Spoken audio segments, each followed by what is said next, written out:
And so that's why I said yes. We're running also to, and I'll let this be the last point. I'm sorry, I'm being a horrible conversation partner because I'm not pausing. Um, No, that's okay. I don't, and I'm not good at interrupting anyway. So I don't worry. If you pause, it would just be an awkward pause. Keep going. okay, good. I'll say this that my PhD is actually in political science. So I've studied, my dissertation was on Black women who run for office, Black women members of Congress specifically in womanist leadership. Hmm. And I've studied this and thought I knew what I was talking about until we hopped into this campaign and I began to understand how deep the corporate owned duopoly is. Hmm. That both the Democrats and Republicans pour tens of millions of dollars every election cycle, not to run their campaigns, but to lock any third party out of the campaign. So, Hmm. for instance, we just overcame ballot challenge in North Carolina. We qualified to be on the ballot. There's all of these hoops you have to jump through to even have your name appear on the ballot, which is crazy to me. Shouldn't you be able to vote for whoever you want to vote for, right?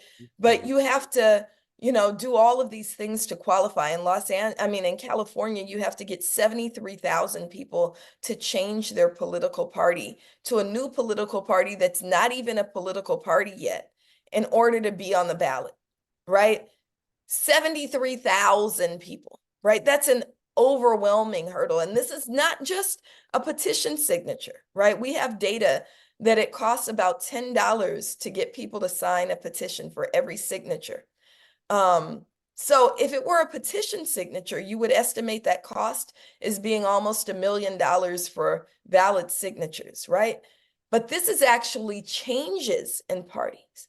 So this would, if you were to talk about what it would cost to do that, you're talking many millions of dollars. It's a near impossibility, right? Hmm. But in addition to that impossibility, where we're now on the ballot in at least 10 states, and we have 7 other states where we've qualified, we're being challenged by the Democratic Party Hmm. saying, we don't care that you qualified, you shouldn't be on the ballot because of this technicality or that technicality. So I didn't anticipate that part of it. I thought we were going to be able to go around the country and talk about why we needed $27 an hour minimum wage, why we need healthcare justice, not just Medicare for all. That's part of it, but we need more than that.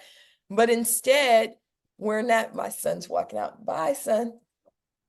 Um, um, you know, we're not able to even do that. I also wasn't prepared for what kind of money it takes to actually engage in a run, right? That, everybody else is flying around the country on the millions of dollars in PAC and corporate donations.